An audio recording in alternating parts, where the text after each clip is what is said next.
Waalaikumsalam warahmatullahi wabarakatuh. Oke, silakan boleh berdoa dulu. Berdoa dimulai. Bismillahirrahmanirrahim. Rabbi zidni ilma warzuqni fahma. Amin. Oke, bismillahirrahmanirrahim. Selamat pagi teman-teman semuanya. Pagi, Bu. Oke. Gimana teman-teman, masih semangat? Semangat. Oke, semangat. Sebelum pembelajaran hari ini dimulai, Ibu mau absen dulu ya, seperti biasa.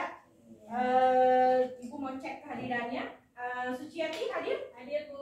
Oke, Irma Cahyawati. Hadir. Winda Elisa. Hadir, Bu. Oke, alhamdulillah hadir semuanya. Oke teman-teman, hari ini kita akan belajar tentang menganalisis makna dan kebahasaan teks biografi. Ya, sebentar Ibu buka PPT-nya dulu ya. Buka salimbianya dulu. Oke, kita akan belajar tentang menganalisis aspek makna dan kebahasaan dalam teks biografi. Menganalisis. Kira-kira kalau misalkan ada kata menganalisis, apa yang kalian pikirkan tentang kata menganalisis? Oke, Winda. Mengamati, Bu. Mengamati. Terus ada lagi? Boleh? Mengetahui lebih jauh. Mengetahui lebih jauh. Oke, mengamati, mengetahui lebih jauh. Ya, hampir mirip ya, benar-benar. Nah, lengkapnya adalah menganalisis itu dapat diartikan dengan melakukan kegiatan pencermatan lebih dalam tentang objek yang diamati. Nah, kira-kira kan kita nih mau bahasnya teks biografi. Berarti objek yang diamatinya apa? Tokoh. Tokohnya ya. Ya, tokohnya berarti dalam teks biografi itu tokohnya yang diamati, kisah hidup tokohnya yang kita amati. Oke, terus menganalisis makna. Ada yang tahu makna apa nih? Makna. Boleh, ya. Makna itu manfaat. Manfaat, betul banget ya. Manfaat makna adalah suatu hal ya yang berkesan gitu untuk pembaca ya, yang dapat diambil pelajarannya gitu ya. Nah, ini juga teman-teman ada beberapa makna dan manfaat yang dapat diambil dari teks biografi. Nah, yang pertama nih, ada menciptakan rasa hormat kepada tokoh. Tentu aja kalau misalkan kita baca atau tulis terus sesudah membaca teks biografi, kita jadi punya rasa hormat kepada tokoh. Yang kedua, pembaca dapat meneladani sikap dan perilaku tokoh, sikap yang baik ya. Seperti apa? Ada yang mau kasih contoh gambaran sikap yang baik dalam teks biografi? Misalkan seorang tokoh itu kayak gimana? Sikap kayak dia pernah bantu orang lain. Oke, pernah bantu orang lain. Sip. Oke, coba Irma.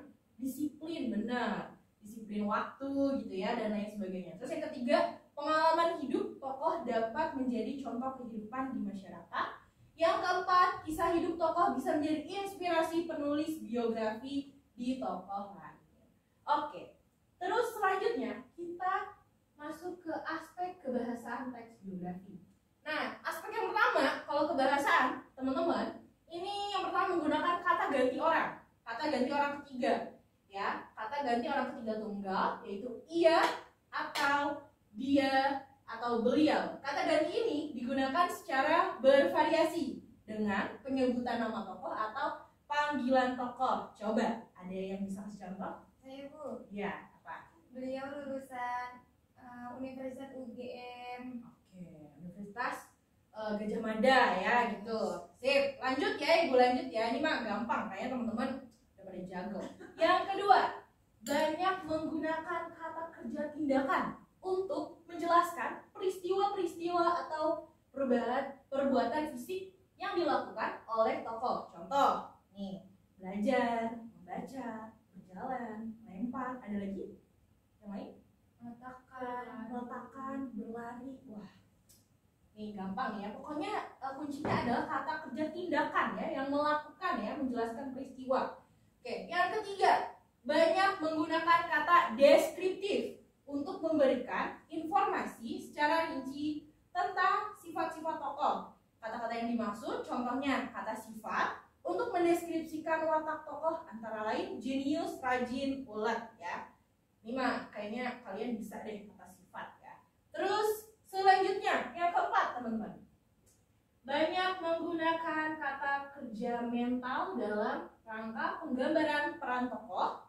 Contohnya memahami, menyetujui, menginspirasi, mencintai, dan lain-lain.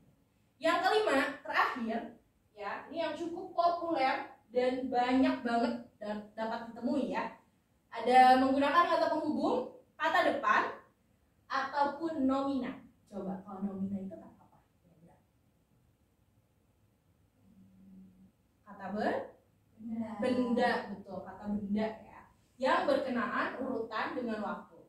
Contohnya sebelum, sudah, pada saat, kemudian, selanjutnya, sampai, hingga, pada tanggal, nantinya, selama, saat itu. Hal ini terkait dengan pola pengembangan teks cerita ulang yang pada umumnya bersifat kronologi ya. Oke, tadi sudah. Jadi selanjutnya kita masuk ke menyusun teks biografi. Menyusun teks biografi. Kira-kira kalau kita mau menyusun sebuah teks biografi ya, langkah apa yang pertama kali kita lakukan? Mengetahui tokoh. Mengetahui tokoh. Apanya yang diketahui? Kayak tanggal lahir di mana, anak siapa, kenapa dia bisa menginspirasi. Oke, pendidikannya ya. Oke, terus ada lagi? Karyanya.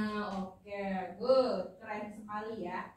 Benar banget teman-teman ya. Jadi semua itu tadi yang disebutkan betul. Berarti ibu dapat simpulkan bahwa yang pertama kali dilakukan adalah mengumpulkan fakta penting, peristiwa penting. Jadi benar banget dari mulai tanggal lahirnya, terus kejadian apa, misalkan dia memperjuangkan kemerdekaan dan lain sebagainya gitu ya. Jadi kamu kumpulkan fakta-fakta penting itu dulu, dikumpulin. Baru setelah dikumpulkan teman-teman, kita masuk menyusunnya sesuai dengan kerangka atau struktur pembuatan teks biografi. Nah, di dalam struktur teman-teman, di sini ada 3. Yang pertama, orientasi, pendahuluan. Kedua, peristiwa dan masalah. Ketiga, reorientasi atau penutupan. Kira-kira orientasi itu apa? Ada yang tahu? Biodata tokoh. Biodata tokoh. Oke. Kalau misalkan peristiwa dan masalah, kejadian dalam hidup yang dia alami sebelum suksesnya, kayak jatuh bangunnya dia, usahanya dia. oke, benar banget. Terus yang ketiga, reorientasi, penutupan. Biasanya ini sudut pandang dari seorang penulis. Oke, benar banget ya. Di sini tadi ada orientasi, merupakan bagian awal teks yang berisi pengenalan identitas tokoh seperti nama tokoh, tempat tanggal lahir, riwayat pendidikan tokoh, dan juga latar belakang tokoh yang diceritakan. Terus ada peristiwa dan masalah, merupakan penjelasan yang berisi peristiwa yang pernah dialami oleh tokoh. Nah, kemudian yang terakhir, ini orientasi merupakan bagian yang berisi pandangan penulis pada tokoh yang diceritakan yang bersifat opsional. Jadi boleh ada, boleh enggak ya. Oke, teman-teman. Jadi kalau nggak ada juga nggak apa-apa ya, Bu? Ya, nggak apa-apa, betul. Sekarang kita buka buku paketnya. Coba teman-teman, boleh dibuka halaman 20.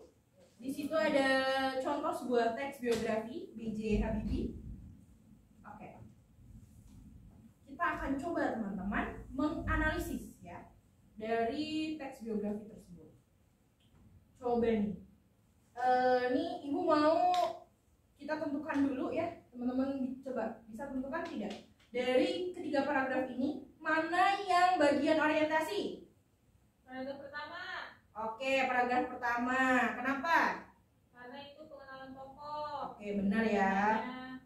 Betul, pengenalan tokoh. B.J. Habibie adalah salah satu tokoh panutan. Bla bla bla bla ya. Terus yang bagian kedua apa? Masalah dan peristiwa ya, menceritakan masalahnya ya kan.